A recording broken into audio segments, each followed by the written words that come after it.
ಮೈಸೂರಿನಲ್ಲಿ ಇನ್ನೂ ಕೂಡ ರಸ್ತೆ ರಾದ್ಧಾಂತ ನಿಲ್ತಾ ಇಲ್ಲ ನೋಡಿ.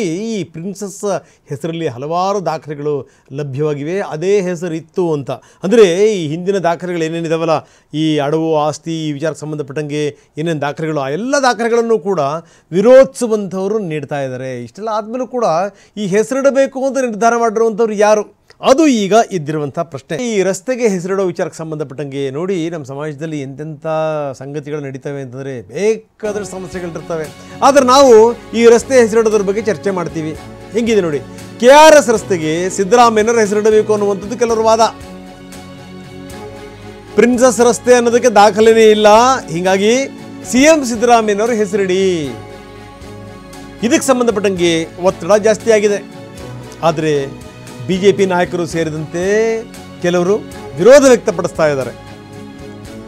ಪ್ರಿನ್ಸಸ್ ರಸ್ತೆ ಅಂತ ಇದಕ್ಕೆ ಮೊದಲು ಹೆಸರಿಡಲಾಗಿತ್ತು ಅನ್ನೋದಕ್ಕೆ ಒಂದು ದಾಖಲೆಯೂ ಕೂಡ ಪತ್ತೆಯಾಗಿದೆ. ಮನೆಯ ನೇಮ್ ಬೋರ್ಡ್ನಲ್ಲಿ ಪ್ರಿನ್ಸಸ್ ರಸ್ತೆ ಅಂತ ನಮೂದಿಸಲಾಗಿದೆ. ಮನೆ ಮಾಲೀಕರ ಹೆಸರಿನ ಜೊತೆಗೆ ರಸ್ತೆಯ ಹೆಸರೂ ಉಲ್ಲೇಖಗೊಂಡಿದೆ. ಸೊ ಇದು ನೋಡಿ, ನೀತಾ ಗುಪ್ತಾ ಅವರಿಗೆ ಸಂಬಂಧಪಟ್ಟಂಥ ದಾಖಲೆಗಳಿವು.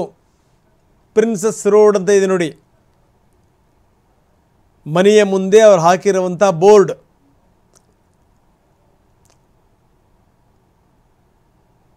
ಆ ಬೋರ್ಡ್ನಲ್ಲಿ ತುಂಬ ಸ್ಪಷ್ಟವಾಗಿ ನಮೂದಿಸಲಾಗಿದೆ ಪ್ರಿನ್ಸಸ್ ರೋಡ್ ಅಂಥೇಳಿ ಅಂತ ನೋಡಿ. ಸುಬೋಧ್ ಕುಮಾರ್, ನೀತಾ ಗುಪ್ತಾ ನೋಡಿ ನಂಬರ್ ಹಾಕಿದ್ದಾರೆ. ಜೊತೆಗೆ ಪ್ರಿನ್ಸಸ್ ರೋಡ್, ಯಾದವಗಿರಿ ಲೇಔಟ್, ಜೊತೆಗೆ ಬೇರೆ ಬೇರೆ ದಾಖಲೆಗಳನ್ನು ಕೂಡ ಸಂಬಂಧಪಟ್ಟಂಥವ್ರು ನೀಡ್ತಾ ಇದ್ದಾರೆ.